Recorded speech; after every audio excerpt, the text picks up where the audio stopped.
जेव्हा घरामध्ये भाजीला जर काहीच नसेल आणि तुम्हाला सुचत नसेल की आता काय बनवायचं, तर तुम्ही अगदी चण्याच्या डाळीपासून हा पारंपरिक पदार्थ बनवू शकता. 1 वाटीभर चण्याची डाळ मी इथे भिजत घातली होती.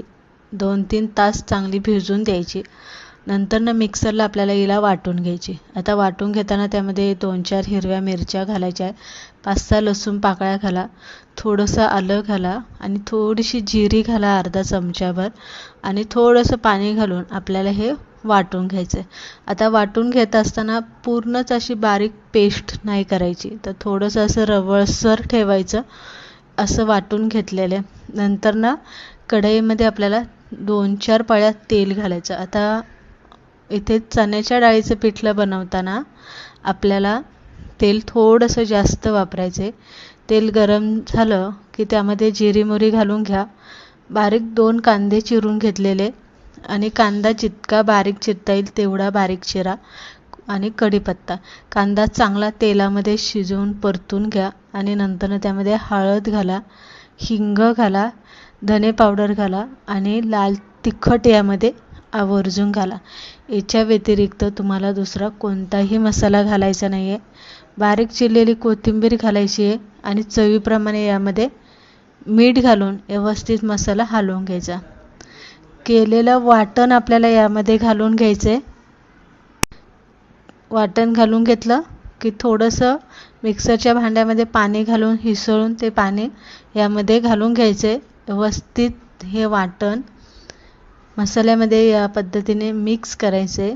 आता इथे गॅस बारीक ठेवलेला आहे आणि हे सगळं आपल्याला बारीक गॅसवरतीच करायचं आहे. हलवून घेतलं, झाकण ठेवायचं 10 मिनटं. बारीक गॅसवरती वाफेवरती हे शिजवून द्यायचं. आदनंमधनं हलवलं तरी चालेल. आता इथे बघू शकताय तुम्ही, पाणी घातलं तेव्हा खूप पातळ होतं, पण 10 मिनटानंतर पाणी असं सुकलं गेलेलं आहे आणि हे चांगलं असं शिजलं गेलेलं आहे, मोकळं झालेलं आहे. पण अजून तितकंसं असं हे पिठलं मोकळं झालेलं नाही आहे. त्यामुळे हे सारखं आता हलवत राहा आणि फोडून घ्या. अगदी 5-6 मिनटात हे फोडून होतं. पाणी त्यामधलं उडलं की ते मोकळं होतं, पण असं चांगलं एकदा उलटण्याने फोडून घ्या. आता इथे बघू शकता मी फोडून घेतल्याच्या नंतर हे किती मोकळं सुटसुटीत झालेलं आहे.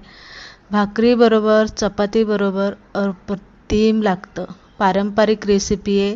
भाजीला नसेल तेव्हा तुम्ही हे तोंडी लावायसुद्धा बनवू शकता. सगळ्यात शेवटी कोथिंबीर घालून घेतलेले मोकळं सुटसुटीत असं आपलं इथे चण्याच्या डाळीचं पिठलं बनवून तयार झालेलं आहे. गरमागरम भाकरी आणि तोंडी लावायला वरनं कांदा, मस्त बेत तयार झालेला आहे.